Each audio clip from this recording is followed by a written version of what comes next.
Have you ever lost your cool over something small? Do you notice that the things that irritate us most often seem minor, but happen every single day? And what if I told you that how you respond to them is what actually shapes the quality of your life every single day? We're confronted with countless moments that challenge our patience and disturb our inner calm. A traffic jam when you're already late. A co-worker's annoying habit. Your phone dying right in the middle of an important call. Life is filled with these tiny friction points, but the real issue isn't the events themselves. It's how we respond that makes all the difference. Today, we're diving into the powerful and time-tested philosophy of Stoicism, an ancient guide that doesn't just help us endure those daily annoyances, but shows us how to transform them into powerful opportunities for growth and peace. Stoicism equips us with practical tools to reshape our reactions. By the end of this video, you'll see why Stoic principles have inspired great minds for centuries, and more importantly, you'll walk away with actionable strategies to build resilience and fulfillment in your everyday life, starting right now. So let's walk this path together. Let's discover how calm logic, rooted in Stoicism, can help us regain control over our reactions, cultivate lasting serenity, and begin a powerful personal transformation. If this resonates with you and you'd love to keep growing together, do me a quick favor, hit that subscribe button. And don't skip a second of this video, because every part contains insights that just might shift how you live your life. Now let's begin. But first, let's remember this. Everyone gets angry sometimes. That's simply part of being human. And that's exactly where Stoic wisdom comes in. In the previous part, we discussed how anger is a natural human reaction. But instead of immediately reacting, Stoicism teaches us to pause and ask, what judgment am I making about this situation? Could there be another way to interpret it? The goal isn't to suppress or ignore your anger. It's to understand it. When we trace our anger back to its source, we begin to change how we respond. Take a simple example. Someone cuts you off in traffic and you feel your blood boil. Ask yourself, is it really the driver's action that's upsetting me, or is it my belief that my commute should be smooth and uninterrupted? More often than not, it's our expectations, not the event itself, that ignite the emotional fire. And once you recognize this, something powerful happens. You become less reactive and more aware. This awareness also nurtures empathy, because if you can see your own emotional struggles clearly, you'll start to understand that others are going through the same thing. Empathy deepens relationships, and this balance between accepting ourselves and understanding others is a key pillar of Stoic thought. It's one of the most liberating truths you can internalize. Think about it. Most of our frustration comes from trying to control the uncontrollable. People, situations, even time. But Marcus Aurelius, one of the great Stoic thinkers, emphasized this. True power lies in recognizing the difference between what you can control and what you can't. You can control your thoughts, your choices, your actions. That's it. Everything else, what others do, the traffic, the weather, the past, the future, is beyond your grasp. And here's the beauty of it. When you shift your focus inward, you reclaim an enormous amount of power. You stop wasting energy on things you can't change and begin investing in the things you can. Let's bring it to real life. Suppose you're working on a team project and one member isn't contributing. Frustrating, right? But ask yourself, what can I actually control here? You can't force them to work harder, but you can choose to talk it out, rearrange tasks, or shift your approach. This kind of shift not only reduces stress, but also opens up more constructive solutions. Another core Stoic idea is acceptance. Accepting what lies beyond your influence doesn't mean giving up. It means recognizing where your real power lies. Imagine this. You're stuck in traffic and running late. The irritation starts to build. But then you pause and ask, can I control this traffic? Of course not. So what can you control? In the previous section, we talked about reclaiming control by focusing only on what's within your power. But when you're stuck in a frustrating situation, like being caught in traffic, what do you actually do? That's where the practice begins. You might choose to turn on an audiobook, play calming music, or simply use that time to mentally review your day. These choices might seem small, but over time, they build something far greater, a more stable, resilient mindset. Gradually, you'll find yourself less rattled by the highs and lows of life because you've trained your mind to know exactly what you're responsible for and what you're not. This approach isn't about burying emotions. It's about redirecting your energy more productively. It's about being truly present, fully aware of where you are and what you're doing, without getting swept up in emotional overreactions to what's happening around you. And this aligns perfectly with Stoic teachings, which emphasize awareness of our thoughts and behavior and staying in control of our responses to external chaos. So why practice mindfulness? Because it gives us a pause, a space between the moment we experience something and how we respond to it. With this space, we can choose a response that reflects our deeper values and life goals, rather than one fueled by raw emotion. This becomes especially powerful when facing anger or frustration. Imagine someone says something that upsets you. Instead of firing back, mindfulness helps you step back, observe the surge of emotion rising within you, but not act on it impulsively. That pause is small, but it's profound. It gives you the power to choose a response you won't regret later. But how do we bring mindfulness into daily life? It's easy to understand in theory, but real transformation comes through practice. One simple and powerful method is to focus on your breathing. When you're anxious or angry, take a moment to slow down and breathe deeply.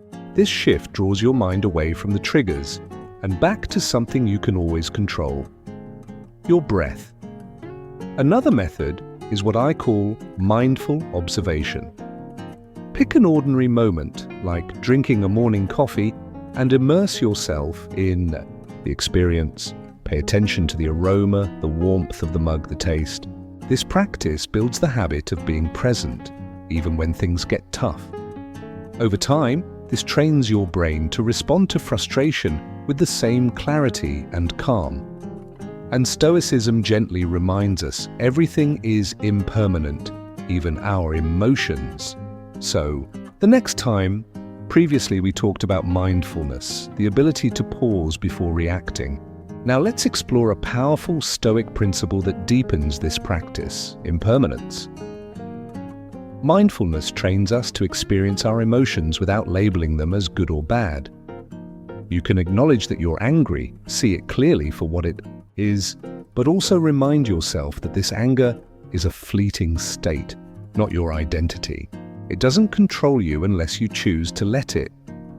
This idea that nothing lasts forever is a universal truth that can help us move through life with more grace and less resistance.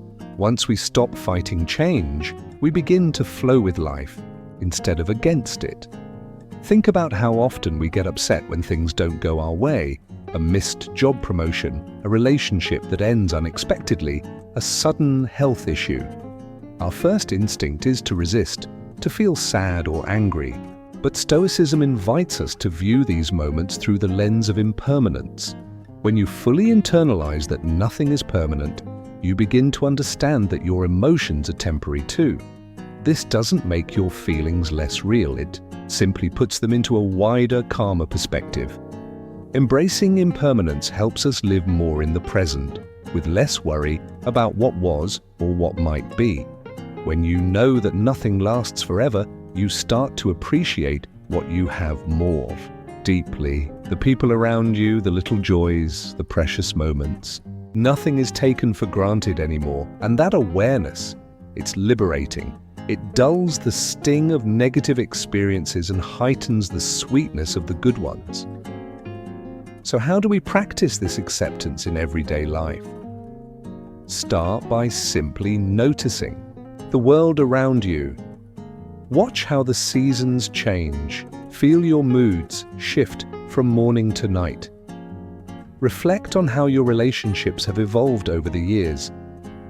These quiet observations serve as daily reminders that change is the only constant. Another way to live this truth is to reframe how you deal with disruptions. When things don't go as planned, try to see them not as obstacles, but as natural shifts in life's unfolding path and opportunities to grow.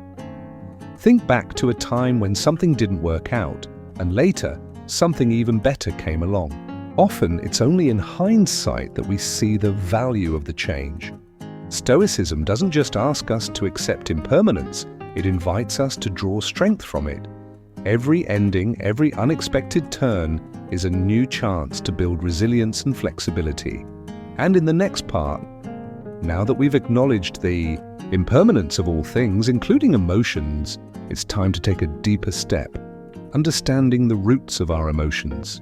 Because once we truly understand what we're feeling and why, we gain the power to respond with clarity and intention rather than impulse. The Stoics believed that this emotional awareness is essential for genuine self-mastery. When you understand what drives your feelings, you're much better prepared to navigate challenges in ways that are aligned with your deeper values, instead of just reacting out of habit. Think about it. Every emotion you experience is triggered by your perception, not the event itself. Take anger, for example. If someone interrupts you while you're speaking, pause and ask, "Why does this upset me? Is it because you feel disrespected? Or could it stem from a deeper insecurity, like feeling unheard or overlooked?" By digging into these questions, you begin to uncover not just your reactions, but the hidden beliefs that shape them. And here's the powerful part. Once you understand those beliefs, you gain the opportunity to change them. And with that, your emotional responses evolve too. Stoicism teaches that our emotions are built upon judgments.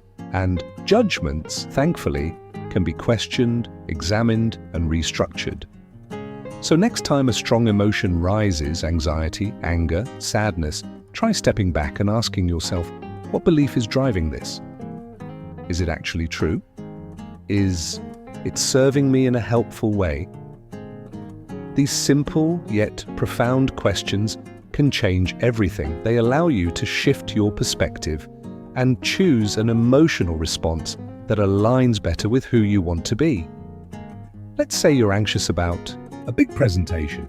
Perhaps it's because you believe that only perfection will earn you respect. But is that really true? Most likely, your team values your preparation, authenticity, and effort far more than any flawless performance. Recognizing this can calm your nerves and help you approach the task with greater peace. On a practical level, journaling is one of the most effective tools for emotional understanding. When you write down your feelings and dig into the why behind them, you uncover patterns and triggers you might never have noticed before. Over time, this reflection builds emotional intelligence that can make you stronger and more adaptive. Another powerful tool is conversation. Talk to someone you trust, a friend, a family member, or a mentor. By articulating your emotions, you often discover new angles and insights you hadn't considered. Sometimes it's in the act of saying things out loud that we uncover the truth beneath the surface. Embracing emotions through a Stoic lens is not about suppression or denial. On the contrary, previously we explored how understanding our emotions can help us shape our inner experience instead of merely reacting. Now let's turn to one of Stoicism's most powerful virtues, patience. Engaging with your emotions proactively isn't just about identifying them, it's also about how you handle yourself during moments of waiting, frustration, or delay. For the Stoics, patience wasn't passive endurance. It was an active practice of transformation. According to Stoic philosophy, patience isn't just about how long you wait, it's about how you behave while you wait. It means keeping your calm, composure, and self-respect even when things don't go your way. Whether you're stuck in a slow-moving line, sitting in traffic, or waiting on a colleague's reply, your first instinct might be frustration. But this is exactly where Stoicism speaks up. This is your opportunity to practice virtue. Each delay becomes a chance to build resilience, to strengthen your ability to stay grounded and composed in situations beyond your control. So how do we build this kind of patience in practical terms? One effective method is to adjust your expectations. Often, our impatience stems from a mismatch between what we expected and what actually happens. If you start from the understanding that life includes delays, setbacks, and surprises, you'll be far less shaken when they show up. That doesn't mean you lower your standards. It means you align your mindset with reality, recognizing that the world doesn't revolve around your plans. Another key strategy is to reframe waiting time as growth time.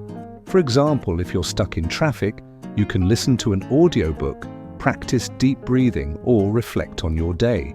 Just that shift in mindset can turn a stressful situation into a valuable, even peaceful experience. Practicing mindfulness also helps cultivate patience. By being fully present, you detach from the mental urgency and restlessness that often make waiting feel unbearable. Mindfulness brings a quiet strength to your mind that cushions you against the agitation of impatience. Stoicism not only promotes patience, but also reminds us of the impermanence of all things. When you remember that this too shall pass, you're far more likely to endure hard moments with grace, whether it's a delayed flight or a long recovery after illness.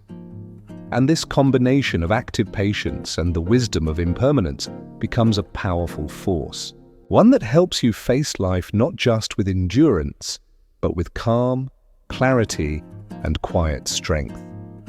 So to bring this journey to a close, after exploring patience and impermanence as vital Stoic principles, we now move toward another transformative virtue: forgiveness. And surprisingly, the journey toward forgiveness begins with something simple: celebrating small victories.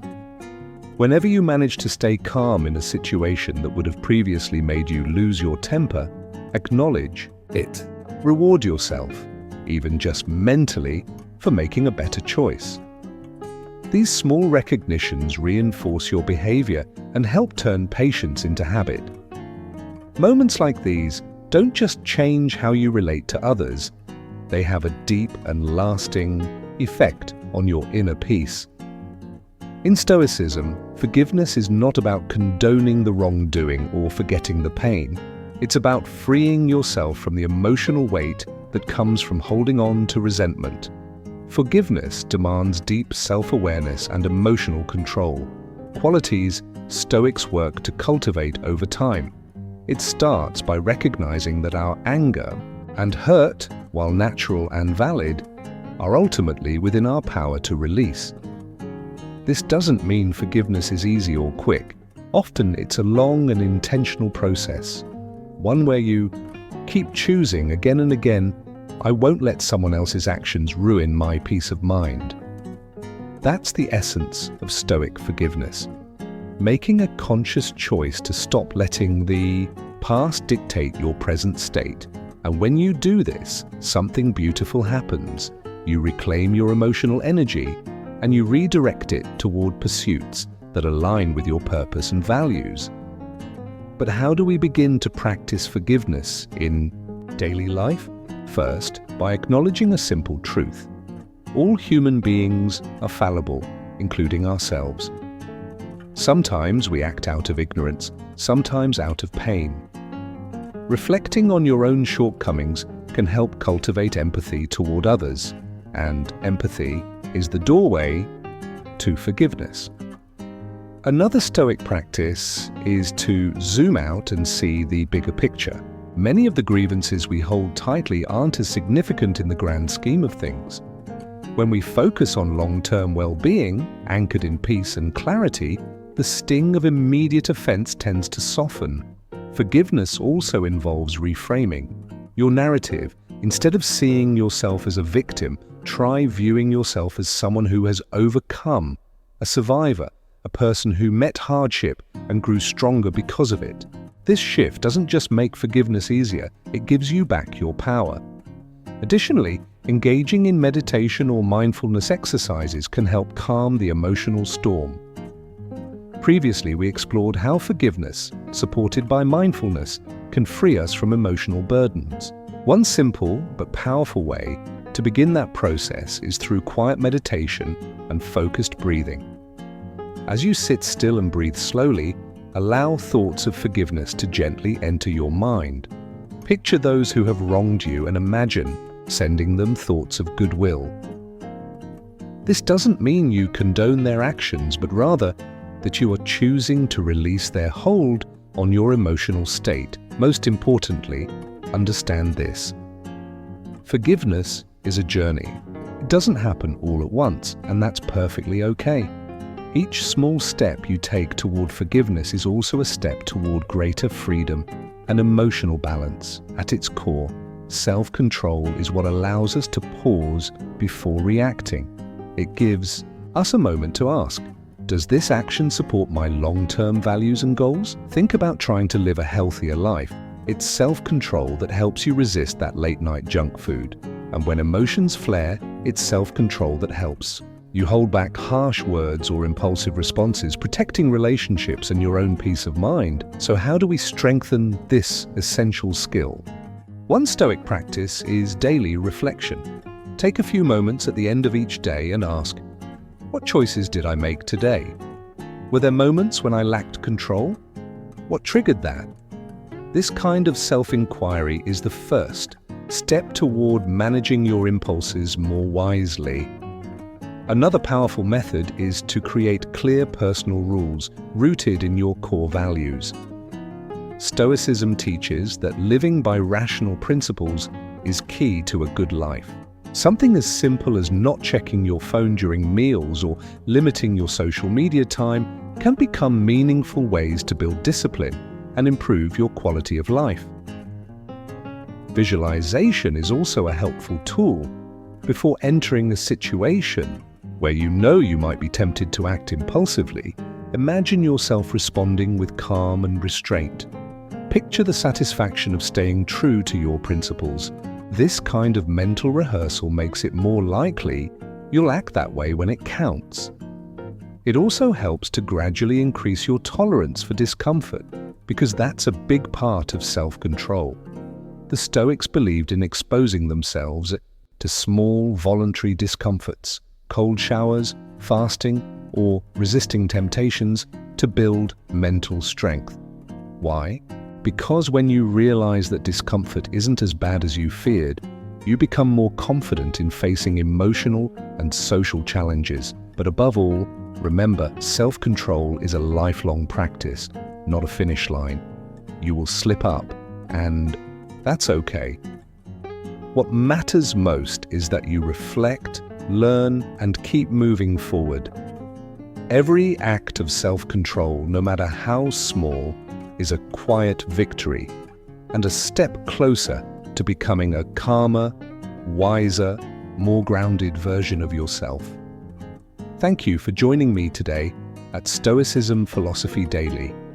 Always remember, every step you take toward emotional mastery is a step toward a more peaceful, fulfilling life. Don't forget to check out one of the recommended videos on your screen to continue your journey through Stoic wisdom. Because here, we're not just learning, we're transforming.